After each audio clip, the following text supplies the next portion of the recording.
नमस्कार, स्वागत है आप सबका हिंदी जनमंच पर हिंदी वाणी जन की वाणी।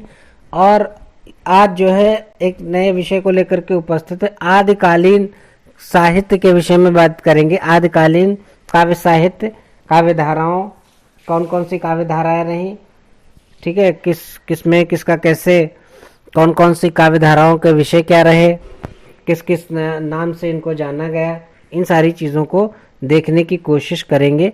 और बहुत महत्वपूर्ण रहेगा ये विषय जो है, ये आज का विषय बहुत महत्वपूर्ण है। इससे रिलेटेड आगे जो वीडियो मिलेंगे वो इन्हीं से रिलेटेड मिलेंगे। चलिए आगे एक एक करके जो है आदिकालीन काव्य धाराओं के विषय में, आदिकालीन काव्य धाराओं के स्वरूप के विषय में हम लोग देखते हैं। इसमें रासो साहित्य होगा, जैन साहित्य होगा और जो है नाथ साहित्य होगा। इन सारी चीज़ों को, लौकिक साहित्य होगा, इन सारी चीज़ों को देखेंगे। अगर चैनल पर आप नए हैं तो चैनल को सब्सक्राइब कर दीजिए, लाइक कर दीजिए और अपने लोगों के बीच शेयर कीजिए। तो चलिए आदिकालीन साहित्य, आदिकालीन काव्य धाराओं को देखते हैं। तो चलिए आदिकालीन काव्य धाराओं को, आदिकालीन साहित्य को शुरू करते हैं। और इसमें सबसे पहले देखते हैं, नज़र डालते हैं कौन कौन साहित्य किस तरीके से रहा। देखिए, सिद्ध साहित्य जिसमें बौद्ध साहित्य, जैन साहित्य वगैरह, बौद्ध साहित्य रहा, सिद्ध साहित्य रहा। सिद्ध साहित्य पहले रहा इस पे, फिर उसके बाद जैसे नाथ साहित्य, ठीक है, नाथ साहित्य, और उसके बाद फिर रासो साहित्य या चारण साहित्य या वीरगाथात्मक साहित्य भी कहते हैं। फिर है रास, फिर जैन साहित्य और फिर लौकिक साहित्य आ जाता है। और उसके बाद जो है अपभ्रंश से प्रकाशित, अपभ्रंश मिश्रित जो है कुछ हिंदी रचनाएं जो हैं रहती हैं। अपभ्रंश प्रभावित जो है हिंदी रचनाएं इसमें रहती हैं। तो इस चीज़ को ध्यान रखेंगे कि सिद्ध साहित्य, रासो साहित्य, जैन साहित्य, नाथ साहित्य, लौकिक साहित्य और अपभ्रंश प्रभावित रचनाएं आदिकालीन काव्य धाराओं में रही। आदिकालीन साहित्य जो कुछ भी रहा। फिर बात करते हैं सबसे पहले रासो साहित्य की। देखिए, रासो साहित्य होता क्या है, रासो साहित्य के विषय में क्या क्या परिभाषाएं रही महत्वपूर्ण है। देखिए, आदिकाल में चारण कवियों द्वारा अपने आश्रयदाता राजाओं की प्रशंसा में जो वीर गाथात्मक साहित्य डिंगल और पिंगल शैलियों में रचा गया वो जो है रासो साहित्य के नाम से जाना जाता है। रासो साहित्य की उत्पत्ति गारसादा तासी ने जो है राजसूय यज्ञ से मानी है। राजसूय से मानी है किसने? गारसादा तासी ने। आचार्य रामचंद्र शुक्ल ने जो है रासो शब्द की उत्पत्ति मानी है रसायन से। रसायन से किसने मानी? आचार्य शुक्ल ने। प्रमाण के रूप में बीसल देव रासो की कुछ पंक्तियां हैं, जैसे संवत 1272 मार शारदा ड्यूटी ब्रह्म कुमार नार रसायन आरंभ कर जेठ बुद्धि नवमी बुधवार।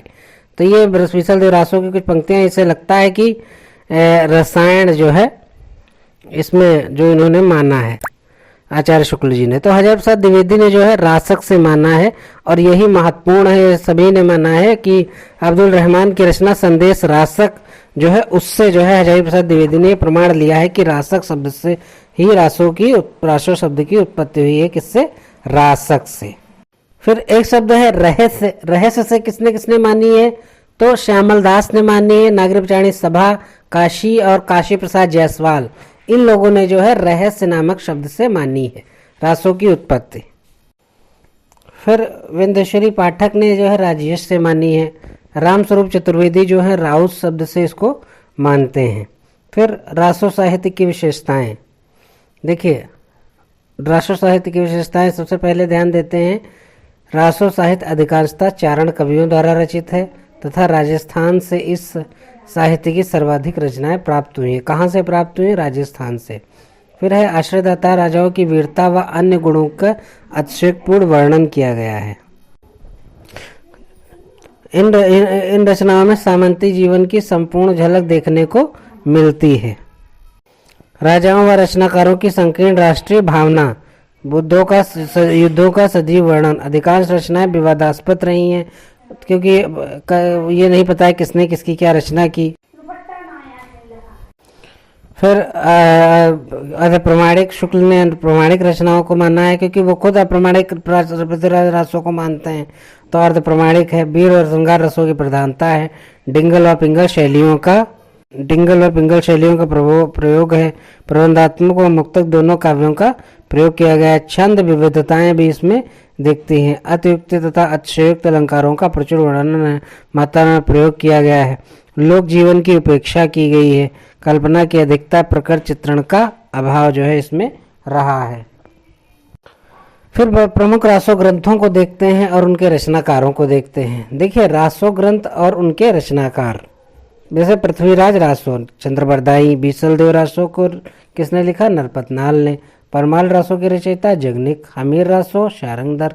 कुमांड रासो दलपत विजय। विजयपाल रासो नल सिंह भाट। बुद्ध रासो जल्लड़। कलयुग रासो रसिक गोविंद। और कैमखा रासो नहमत खा जान कवि। राम रासो समत सुंदर। राणा रासो दयाल कवि दयाराम जिनको बोलते हैं। रतन रासो कुंभकर्ण। और कुमारपाल रासो देवप्रभ सूर्य। तो ये जो हैं पृथ्वीराज रासो और उनके ग्रंथों के रचनाकार। ट्रिक इसमें है, ट्रिक जैसे खूब पर पृथ्वी हमीर विजय, तो कुमांड रासो क्रमबद्धता के तौर पर कुमांड रासो, फिर बीसल देव, फिर परमाल, फिर पृथ्वीराज, फिर हमीर और फिर विजयपाल रासो। तो क्रमबद्धता के लिए इस ट्रिक को ध्यान रखेंगे। तो ये जो है महत्वपूर्ण जो है रासो ग्रंथ रहे और उनके रचनाकार रहे। चलिए इसमें जो है आज यहीं तक रखते हैं वीडियो को। आगे जो है इन रासो ग्रंथों और इनके रचनाकारों और इन ग्रंथों की विशेषताओं के विषय में अध्ययन करेंगे। वीडियो आपको कैसा लगा हमें कमेंट बॉक्स में ज़रूर बताइए। हिंदी जनमंच चैनल को सब्सक्राइब कीजिए, लाइक कीजिए और वीडियो को शेयर कीजिए अपने दोस्तों के बीच। मिलते हैं अगली वीडियो में। तब तक के लिए हिंदी जनमन को इजाज़त दीजिए। हिंदी वाणी जन की वाणी। जय हिंद, वंदे मातरम। बहुत बहुत धन्यवाद।